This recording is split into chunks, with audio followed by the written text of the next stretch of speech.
Hello my friends, this is Dr. Beter.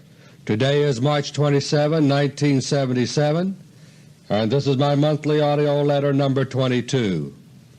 Few things are certain in life, but one thing we can depend upon is that things are always changing. Today a flower blooms in all its glory. Tomorrow it will be withered and forgotten, leaving behind only a beautiful memory. Today a child at play scrapes a knee, and the whole world revolves around a mother's tender care. Tomorrow the knee will be healed, leaving behind only a lesson of caution and comfort. Today you and I pass through this world for a little while. Tomorrow we will not be seen, leaving behind only the legacy of our choices for good or evil. Last month, in AUDIO LETTER number 21, I alerted you to the possibility that we may have already failed in our efforts to prevent Nuclear War I, which is drawing closer by the day. My question is not, can the war be stopped, but will it be stopped? There is nothing in this whole world that would please me so much as to be able to tell you, good news, we have prevented the war, we have won. And when I recorded monthly AUDIO LETTER number 16 on September 25, 1976, it seemed as though I might soon be able to give you such good news. Public reaction to my AUDIO LETTERS number 14 and 15 for July and August 1976 had thwarted an attempted Soviet double-cross of the Rockefellers by means of underwater missiles along our coastlines, and it had produced a direct meeting between General George S. Brown, Chairman of the Joint Chiefs of Staff, and myself. But then came the terrible reversals for America that I revealed the following month in AUDIO LETTER number 17, and far too many of those who had pressed the government for action during August 1976 failed to follow through and support General Brown in his efforts to continue to protect our beloved country. Now as a result, we have lost General Brown as an effective force for good. Now the job of stopping Nuclear War I is even harder. It can still be done, but will we do it? My deep hope is still that the answer is yes, otherwise I would not be speaking these words. I am doing all in my power to bring the truth to you. So long as I continue to have access to vital information that bears on your life and your well-being, I will feel a deep responsibility to communicate it to you. But then it becomes your responsibility to choose what you will do about it. I have made many suggestions of things you might do to help save our country. In December 1975 I even recorded an entire tape devoted to nothing else, entitled What We Can Do to Save America. But all I can hope to do is open your mind as to what you as an individual can do. In this great nation of some 215 million individuals, every person is different. No two of us have the same set of abilities, the same opportunities, or the same avenues for possible action. There is no way that I, just one person, even with the help of my associates and information sources, can provide a simple cut-and-dried prescription for what to do. But I am convinced that scattered throughout America is all of the knowledge, all of the ability to organize, and all the resources necessary to save our beloved land, if we will but do it. My three topics for today are: Topic number 1, how circumstances are proving the Rockefeller-Soviet plans to destroy America. Topic number 2, President Carter's efforts to hurry up Nuclear War I. And topic number 3, how the Church is being used. Topic number 1. For over 4 years now I've been trying by every means at my disposal to alert the American people to the progress of far advanced plans to destroy our beloved country as we know it. We are seeing the final stages of a plan to create a worldwide dictatorship acted out before our very eyes, with ourselves ensnared as the victims. This commitment for a one-world government under the control of a super-wealthy elite was set in motion in the early years of the 20th century, using a small group of powerful tax-exempt foundations to coordinate and direct the program. This program of conquest long ago became so massive, so powerful, and so complex that the average citizen had no hope of grasping what was really going on. And the one-world plans were and are so evil that the normal person simply cannot believe they are real without overwhelming proof. But how are things like this proven? Such a long-range commitment is a sophisticated form of conspiracy. So, how are conspiracies exposed and proven? Well known in legal circles, and especially in the United States Department of Justice, are the words of Special Judge Advocate John A. Bingham during the trial of the conspirators involved in Abraham Lincoln's assassination. This trial took place in Washington, D.C. in 1865. Listen to Judge Bingham's words, and I quote, "A conspiracy is rarely, if ever, proven by positive testimony. When a crime of high magnitude is about to be perpetrated by a combination of individuals, they do not act openly but covertly and secretly. The purpose formed is known only to those who enter into it. Unless one of the conspirators betray his companions and give evidence against them, their guilt can be proved only by circumstantial evidence. It is said by some writers on evidence that circumstances are stronger than positive proof. A witness swearing positively, it is said, may misapprehend the facts or swear falsely, but that circumstances cannot lie." Unquote. Judge Bingham's words may come as a surprise to you if you are not a lawyer. Contrary to the impression you may have received from fictional detective stories, circumstantial evidence can be very powerful indeed, and has decided the outcome of vast numbers of court cases. Furthermore, it is the incriminating power of circumstances that makes any conspiracy most vulnerable to just one thing: exposure. If the plans of even the most powerful of conspirators are made public and put on record before the plans are executed, often the plans have to be abandoned. Because even if the conspirators succeed in carrying out their plans without being caught in the act, the circumstances that result from their criminal actions cannot be hidden, and the advance exposure of their plan then causes the finger of guilt to point straight at the conspirators. This is the principle I invoke every time I publicly reveal anything about the plans or actions of those who are conspiring to destroy America.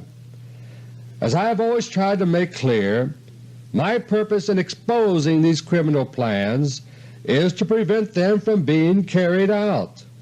In this way I share a common goal with my associates and the many sources who provide me with vital confidential information. The best achievements of intelligence gathering, like diplomacy, often lie in what did not happen. The crisis quietly deflected, and our efforts up to now have been partially successful in that regard. But the commitment for world domination that was forged over 2 generations ago has grown into an incredible monster with countless tentacles and tremendous momentum. As a result, the 4 Rockefeller brothers and their co-conspirators have found it impossible to completely cover their tracks even though many modifications in their detailed plans have been made. So a brief review of the circumstances that have been developing around us over the past years is very, very revealing. First, consider Nelson Rockefeller's unsuccessful attempt so far to become our unelected President and dictator by way of his 25th Amendment to the United States Constitution. On October 11, 1974, I recorded my first audio book talking tape entitled How to Protect Yourself During the Coming Depression and Third World War. At that time, Rockefeller still had 2 months to go, being confirmed as Vice President, but I revealed that if confirmed, Rockefeller intended to become President by June 1975. In June 1975, during a trip to Europe, President Ford suddenly began taking serious falls, once down an aircraft ramp, and persons close to him said he also looked pale and unsteady. The public was quickly fed stories about the trouble being an old knee injury from football, even though Ford's doctor stated flatly that his falls had nothing to do with his knees.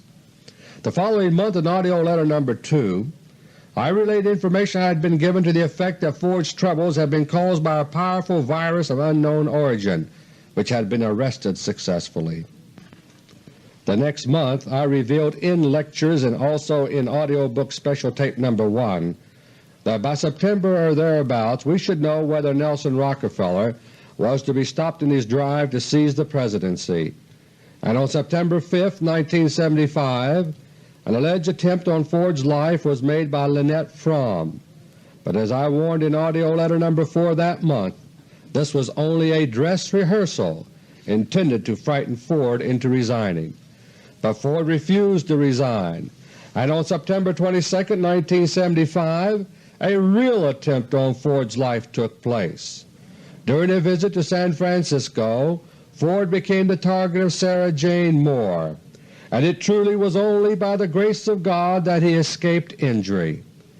It had been planned for Ford when he came out of the St. Francis Hotel to cross the street and shake hands with people in the crowd, and there waited Sarah Jane Moore, standing exactly where Ford was supposed to enter the crowd, armed with a pistol she had bought with a Treasury agent by her side the previous day, and with her mind programmed for assassination by electronic programming techniques. But at the last moment the assassination plan fell apart. A Secret Service agent told the President not to cross the street, so he headed straight for his limousine. At that, Sarah Jane Moore raised her gun to fire across the street at Ford, but her shot was deflected by another onlooker, a Vietnam veteran in a wheelchair. As it turned out, this was indeed the real turning point in Nelson Rockefeller's hopes for succeeding Jerry Ford as President. He ran through a series of additional backup plans, all of which my sources enabled me to reveal in advance in my monthly audio letters, and he failed for the time being. But he recently whispered to reporters as he left a White House awards ceremony, "I'll be back." And then there is Fort Knox.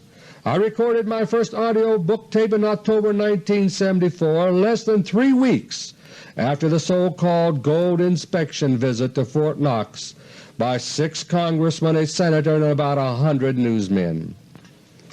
Here was a perfect example of a case in which the true circumstances alone, namely the absence of the huge hoard of gold shown on Treasury and Federal Reserve books, would have been sufficient all by themselves to prove the existence of a tremendous financial conspiracy. Therefore great care was taken by the Treasury Department to prevent these circumstances from being detected.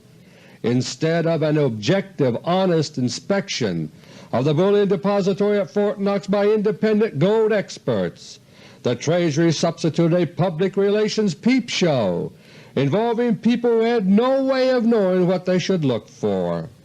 And while the public was loudly promised an independent audit by the General Accounting Office of Congress, the actual so-called Audit Committee consisted almost entirely of Treasury personnel.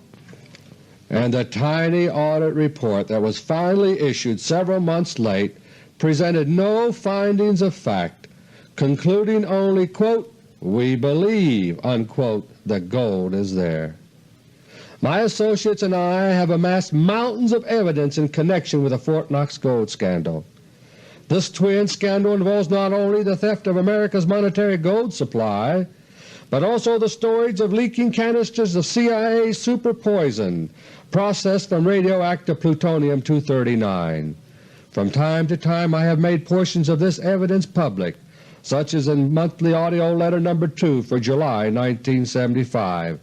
In that tape I was able to reveal the sworn statement of former Congressman Frank Shelf attesting to the constant flow of gold out of Fort Knox during the mid-60s and the unsatisfactory answers he received from the Treasury and the White House about what was going on. I also revealed that the official listing of gold shipments from Fort Knox omits major shipments. One example, of which we had photographs, took place on January 20, 1965, and in response to such a specific challenge the Mint admitted the shipment had taken place. But the most important item about Fort Knox that was revealed in AUDIO LETTER No. 2 was the secret Central Core Vault, a huge central gold storage vault whose existence was not revealed to the September 1974 visitors and was later denied in writing by then Treasury Secretary William Simon. Another interesting circumstance, because the Central Core Vault was described and confirmed for us and for Congressman Otis Pike by a former commanding officer of Fort Knox, General John L. Ryan, Jr. Both Simon's lie and General Ryan's confirmation are quoted in monthly AUDIO LETTER No. 8, January 1976. The Central Core Vault is the key to the whole Fort Knox scandal. The joint Rockefeller-Soviet program to conquer the world is so all-encompassing that many other aspects of it have been discussed too in the monthly AUDIO letter. But the most overriding issue of all now is the rapid approach of Nuclear War I on American soil. In my very first tape, recorded in October 1974, I explained the basic purposes for which the Rockefeller brothers were betraying America into nuclear war. I also revealed the target schedule for the war to begin mid-1977 to mid-1978. Today some of the details of the war plan have changed, and the economic and political scenarios being planned by the Rockefellers at that time, while still on track, are behind schedule. But of all Rockefeller plans, the one for nuclear war on America is most crucial, and as of now the time schedule for war is still practically unchanged. For reasons I will explain in Topic No. 2, the Rockefeller brothers are straining all their resources to prevent a slippage in the timing of the war. In July 1975, Indira Gandhi clamped down on her own India in a manner that stunned the world. She was condemned most bitterly of all by the government of the United States. The following month, in AUDIO LETTER No. 3, I told you what had actually happened in India. Despite all appearances, Indira Gandhi was trying to save India's freedom, not destroy it. What she had done was to smash a CIA project that had been underway for 5 years to take over India. In the same tape, I went on to reveal that the joint Rockefeller plans for war were being revised on India's account. The plan for nuclear war on American soil was put back on a back burner until India could be taken over by war in Asia. The target date for India to be attacked under the revised war plan was March 1977, this month. I also told you, quote, "The new plans do not involve hostilities on American soil as they stand right now. Keep in mind, though, that further changes can and probably will occur. In particular, should Indira Gandhi be toppled from power any time soon, it may well enable the CIA to put the original takeover plans back on track, and that would restore the original plan for war on the United States." Unquote. When I revealed these things 19 months ago, they probably seemed remote and improbable to you, but by relaxing the emergency control she had imposed and holding election on March 21, 6 days ago, she lost. Tragically for not only India but America as well. Once again things are not what they seem to be. The CIA succeeded in toppling Indira Gandhi by subverting the free election she wanted for her people, and did so this very month, March 1977. This was the original target date for war on India in the plans I revealed 19 months ago. With India taken care of, neutralized for the moment, nuclear war won on American soil no longer faces any delay on India's account. In Monthly Audio Letter No. 6 for November 1975, I revealed the grand strategy for the huge Asian war that was to precede nuclear war on America. It called for hostilities to begin in the Middle East, with a severe provocation arranged to justify a limited nuclear strike from the Sinai Desert at Arab OPEC oil wells.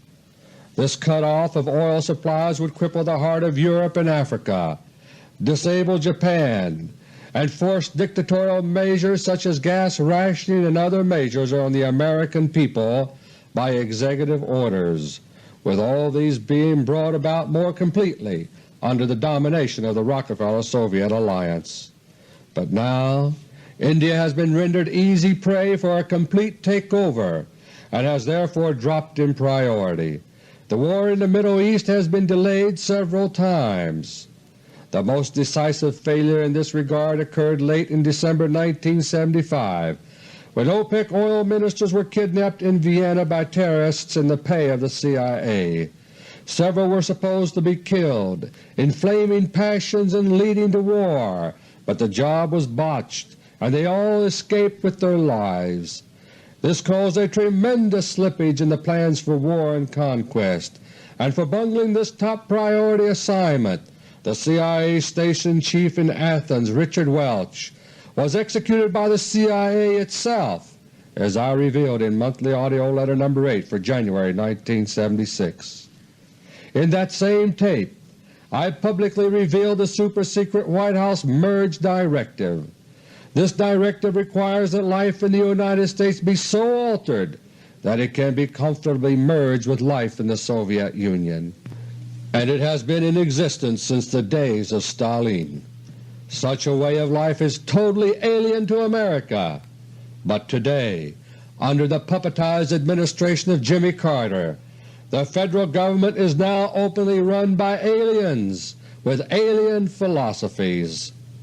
Our life is being merged with that of the Soviet Union.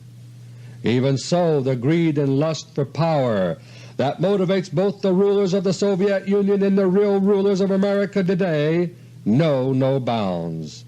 And as early as November 1975 in Audio Letter No. 6, I began warning of the threat of a Soviet double-cross of the Rockefellers and their corporate socialist intimates here in America.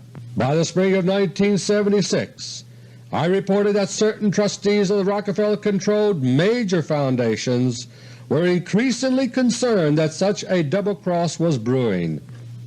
But not so the Rockefeller brothers and their closest collaborators, because they have more faith in the Soviet Union than they do in America. Last summer, of course, the Soviet double-cross actually began. First, as I reported in Monthly Audio Letter No. 13 for June 1976, I received intelligence information that a nuclear weapon had been planted at Seal Harbor, Maine, between the summer homes of David and Nelson Rockefeller.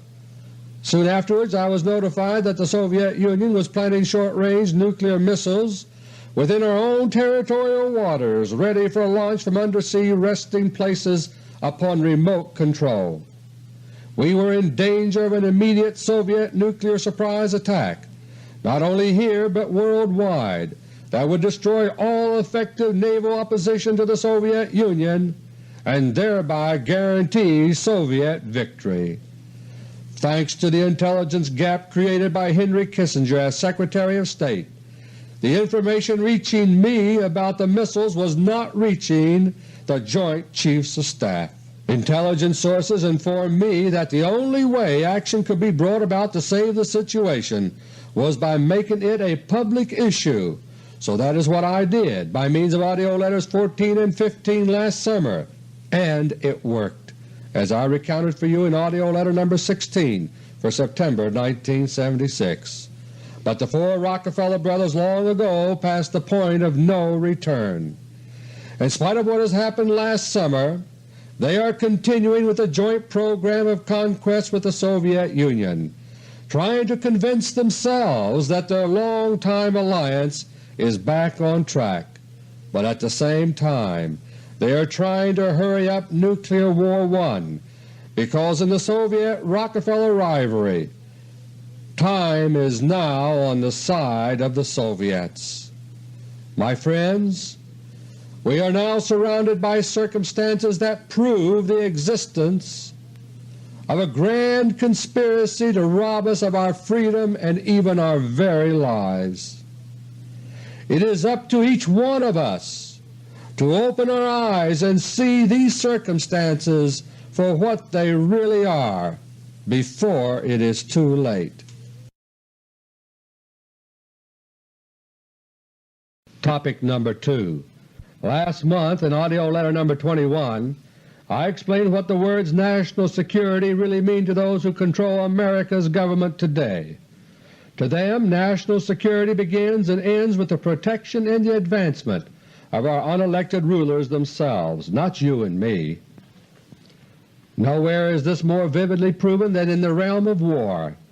We are taxed to the breaking point in order to support so-called national security. But when in this century has all of this prevented a war?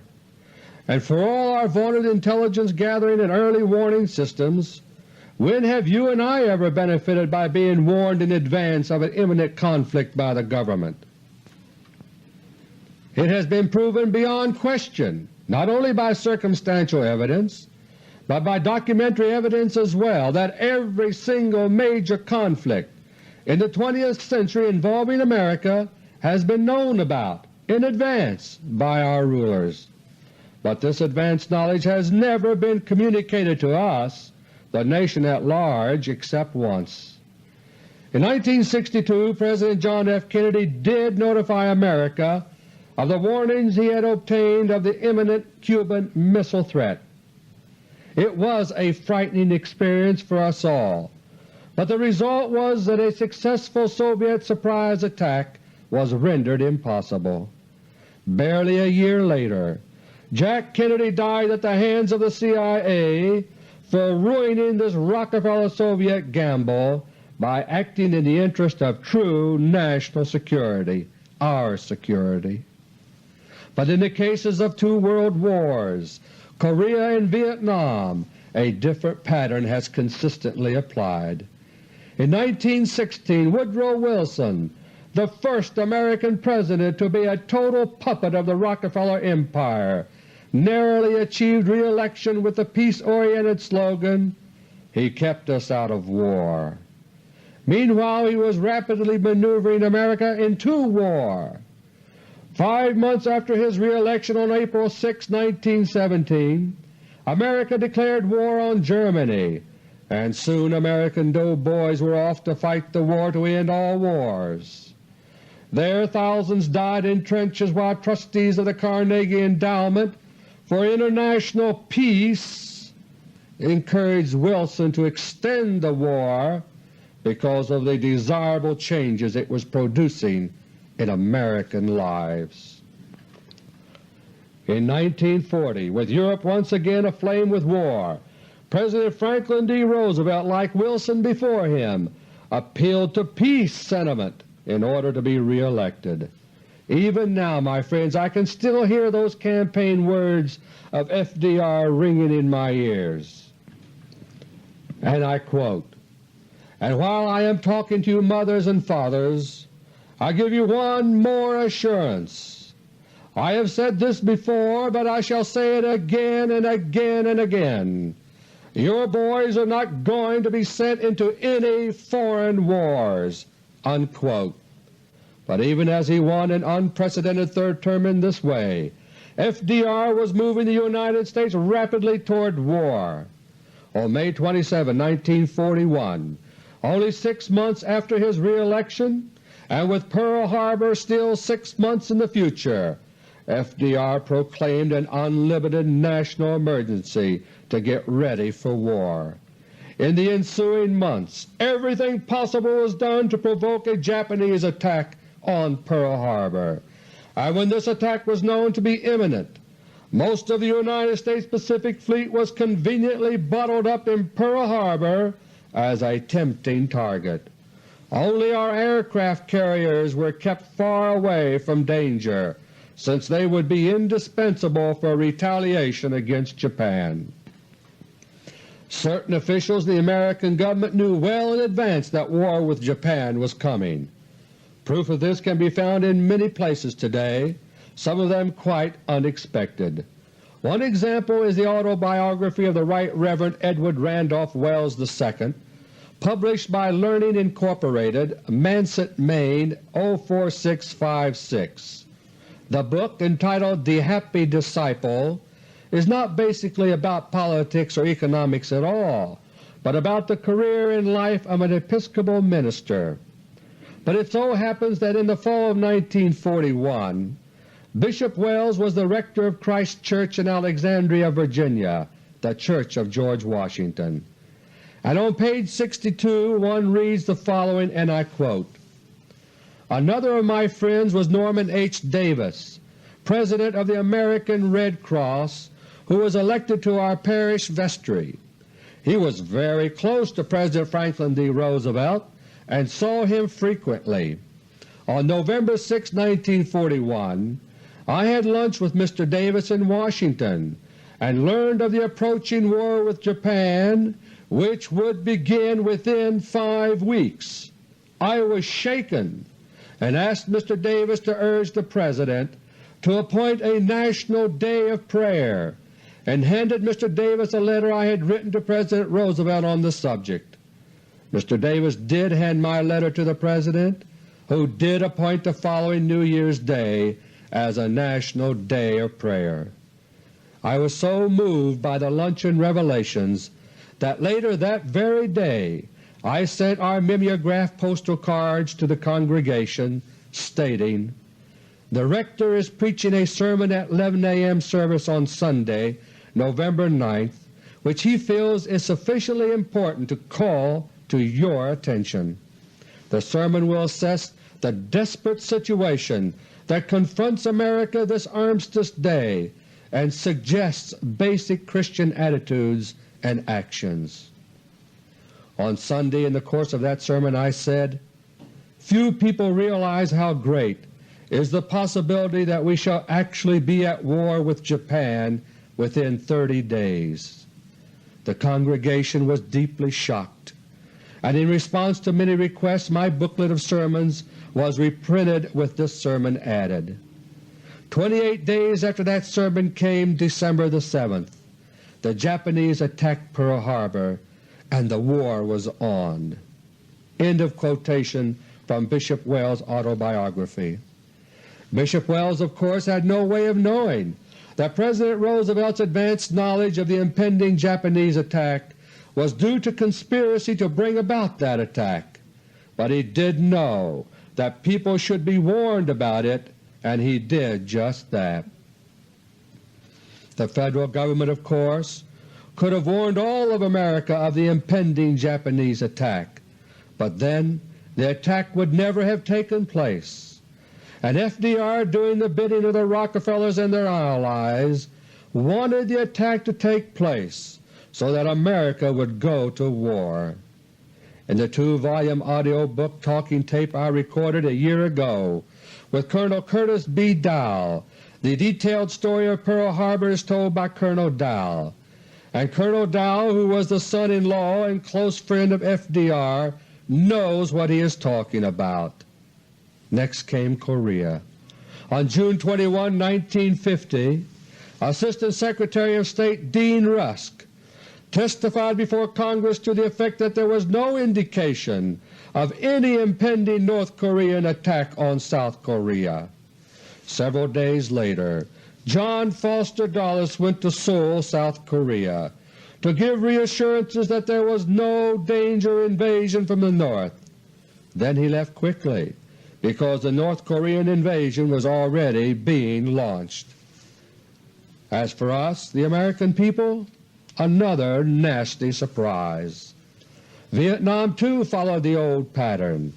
The last thing the American people wanted was yet another bloody war, and during the election campaign of 1964, Lyndon Johnson knocked down straw man Barry Goldwater by playing on the peace theme. Goldwater was portrayed as the dangerous man who would get America into a big war, Johnson as the great compromiser who would keep us away from any such danger. But Johnson had already obtained the Tonkin Gulf Resolution as the tool he needed, and within 3 months after his landslide election, Johnson started turning Vietnam into another big, disastrous war. By June 1965, the commitment of American combat troops to the nightmare of Vietnam had begun, under the orders of one more President who had promised America peace and prosperity. Today it is all happening again. Jimmy Carter, the puppetized President who works for David Rockefeller, is raising many Americans' hope that this time it will be different. This time we have a President who wears sweaters and blue jeans, and must therefore be a man of the people.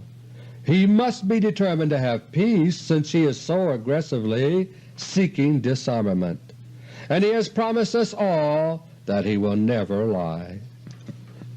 Yet in the short space of only 2 months, President Carter has succeeded in alienating and angering governments the world over. Under the guise of folksiness, he is systematically insulting visiting ambassadors with undignified receptions, and by refusing to attend luncheons given by the ambassadors. He is preaching to the world about human rights, while doing nothing whatever about the violation of our own human right to breathe clean air free of contamination by Soviet plutonium attacks, among other things. In the case of the Soviet Union, with whom he says he wants to negotiate arms reduction to prevent war, he is breaching an agreement not to interfere in one another's internal affairs that was signed by President Nixon back in 1972. He says he wants peace, but the circumstances he is bringing about with great speed are exactly those that could well lead to war. The fact is, my friends, that Jimmy Carter is sweeping us along swiftly toward Nuclear War I, and the sooner the better, according to his Rockefeller bosses. Does he himself know where he has taken America by following orders? Bear in mind that he is conspicuously trying to emulate FDR in every respect, right down to launching his campaign last summer where FDR did in 1932, Warm Springs, Georgia, and reviving the fireside chat as President. And listen to Carter's own words from a recent fireside chat, and I quote, "I remember another difficult time in our nation's history when we felt a different spirit. During World War II we faced a terrible crisis, but the challenge of fighting against Fascism drew us together. I believe we are ready for that same spirit again." Unquote. The Rockefeller brothers want very badly to have Nuclear War I begin as soon as possible, for several reasons. The military balance is shifting ever more rapidly in favor of the Soviet Union, and away from the Rockefellers even in the realm of secret superweapons. As of now, according to all the information I have been able to obtain, the CIA undersea super missiles in the Atlantic and Pacific, which I revealed 2 months ago in AUDIO LETTER No. 20, are still the most awesome nuclear missiles in the world. But as I revealed then, these CIA missiles, which are to protect the Rockefellers, not you and me, have become inoperative in several cases, and there is no way to predict how long those that remain will last before they too fail and start leaking. But there is another, even more basic worry the Rockefellers must think about. As of now, the United States has no anti-missile weapons at all, and the Soviet Union has only the Galosh ABM, whose effectiveness against ICBMs is questionable. But that situation is on the verge of changing drastically very soon. Major General George Keegan, Jr., who retired on January 1, 1977 as head of Air Force Intelligence, is a man who has repeatedly been first to detect major new developments bearing on the military balance. He has said recently, quote, "A global conflict is in gestation," unquote. And, my friends, he is right. Furthermore, he has been sounding the warning that the Soviet Union is already testing a death ray type weapon called a particle beam. Once this weapon is operationally deployed, in the very near future it could destroy incoming missiles and render the Soviet Union invulnerable to any ICBM attack, including an attack by means of the Rockefeller CIA undersea super missiles. Meanwhile, the Soviet Union is continuing right now in a relentless program of planting underwater missiles along the coastlines of the United States and other countries around the world. And in spite of the Red Friday Agreement of October 1, 1976, which I revealed in Monthly AUDIO LETTER No. 17, the Soviet Union is not honoring the nuclear safe zone in planting these missiles. The Rockefellers believe that the threat of their CIA undersea missiles will prevent the Soviet missiles inside the nuclear safe zone from actually being launched in Nuclear War I, but that is strictly a gamble on their part, because the threat is there. During the latter part of this month, I have been receiving reports from my own intelligence sources about the current status of the worldwide Soviet program of planting short-range underwater nuclear missiles. When I recorded Monthly AUDIO LETTER No. 15 last August, I gave the coordinates for 64 missiles and bombs around the world, including 16 in American and Canadian waters. That was sufficient to give the Soviet Union the capability of a surprise knockout punch against all the naval power in the world opposing the Soviet Union. But now, thanks to the insane Red Friday policy of the Rockefellers, the situation has been allowed to become far worse. Now, redundant targeting ensures that any such Soviet attack has a very high probability of success. And in addition to naval and other military targets close to the sea, Soviet underwater missiles are now being aimed as well at increasing numbers of non-military strategic targets. As of my latest tally, the Soviet Union has so far planted a total of 372 nuclear weapons, mostly missiles, but a few bombs in coastal waters of the world. Of these, nearly half, 158, are planted in American waters. This includes 130 around the mainland 48 states, 9 more around Alaska, 15 in Hawaiian waters, and 1 each at Midway Island, Guam, Christmas Island, and the north approach to the Panama Canal. The Soviet Union is also preparing to be able to strike with additional plutonium cloud attacks against America. On March 1st, America extended its territorial limits to 200 miles and Soviet submarines have moved out beyond this new limit. But now remote control canisters are being planted along our west coast within 3 to 5 miles of the coastline. So far 16 of these have been planted and more are on the way. There are 29 missiles around the British Isles and 11 in Canadian waters.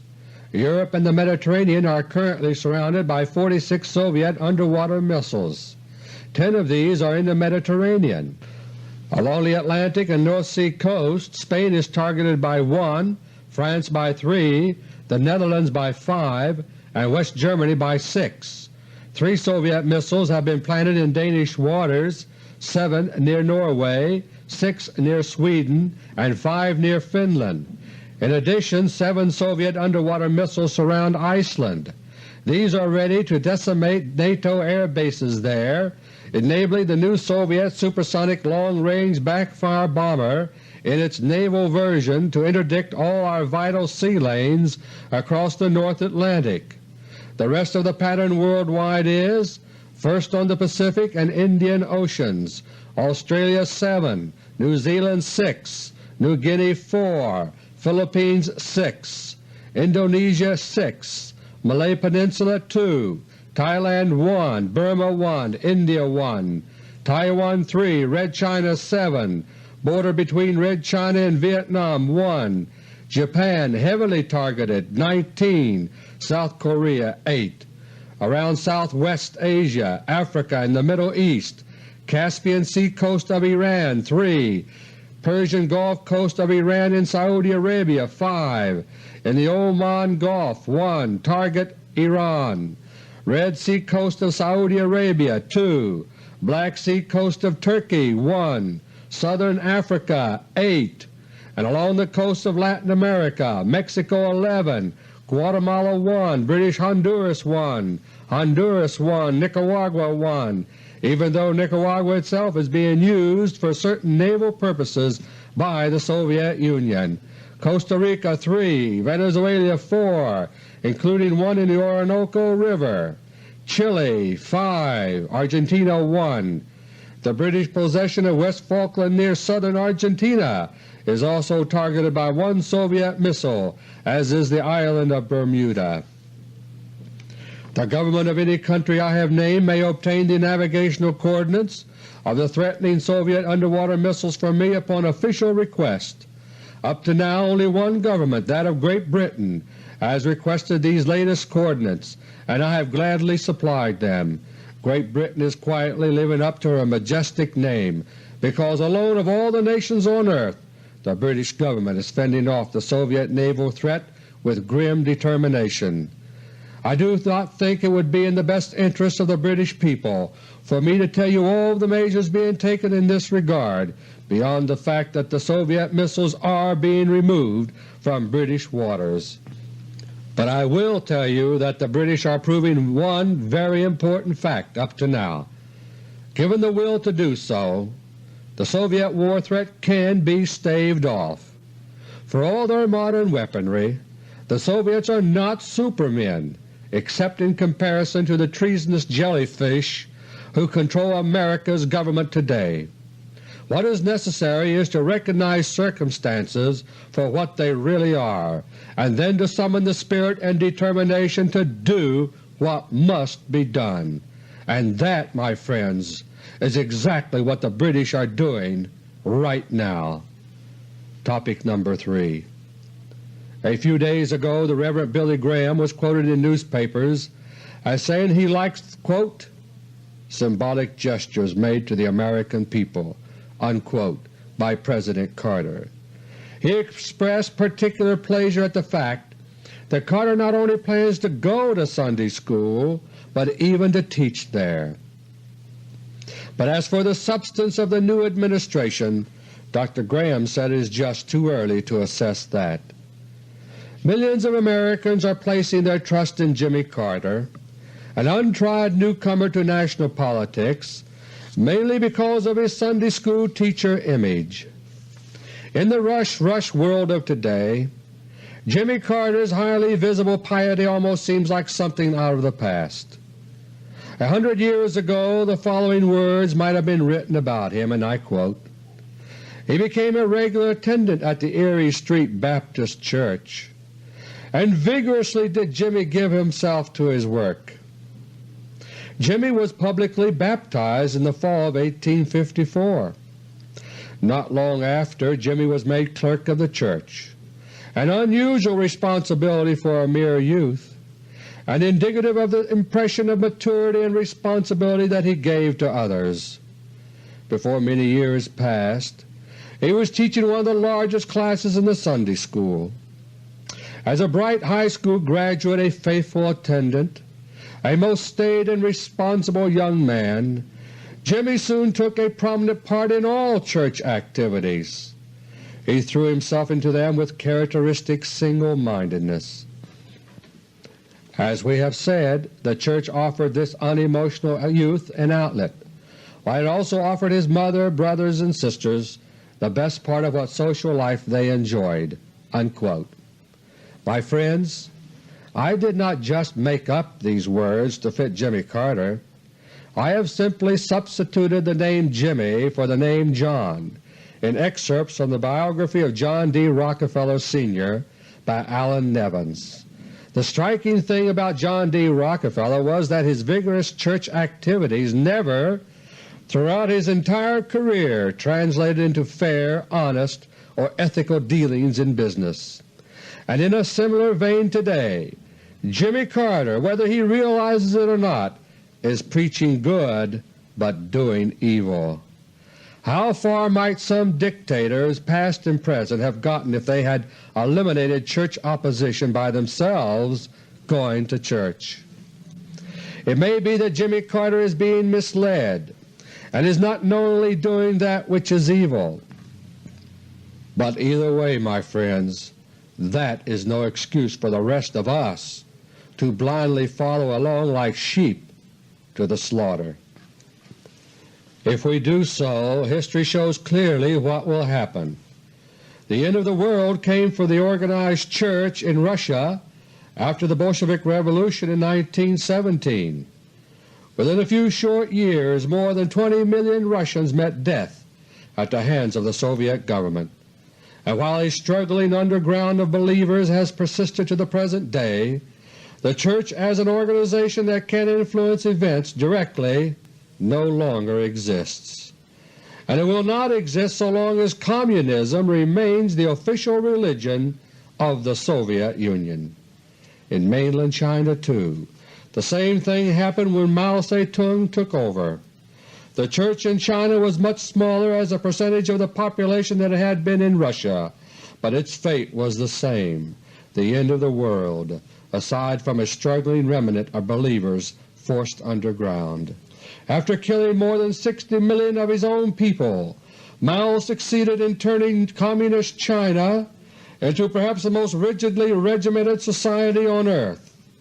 And David Rockefeller, who made Jimmy Carter President and calls the shots now, has expressed strong approval of this state of affairs. For example, several years ago he said, and I quote, "The social experiment in China under Chairman Mao's leadership is one of the most important and successful in human history." Unquote. Now, my friends, if we allow it to happen, we are next, America and the whole Western world. The elaborate plan which I revealed in Monthly Audio Letter No. 6 for November 1975 is being revised and updated for application in the present circumstances. Certain of my sources have expressed great concern to me recently that a provocation for war in the Middle East is now being established that will be unlike anything we have ever seen before. I repeat, the Rockefellers are increasingly desperate to get Nuclear War I underway before they lose what control they still have over events.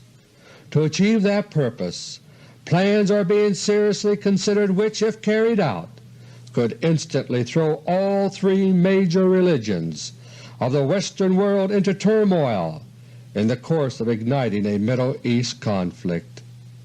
My hope is that by warning you of the existence of such plans, I am making them too dangerous for the conspirators to carry out. But in case they are carried out, I hope that you will now be able to recognize it immediately when it happens. We must not allow ourselves to be tricked, stampeded, or neutralized, my friends. We have important work to do. Until next month, God willing, this is Dr. Beter. Thank you, and may God bless each and every one of you.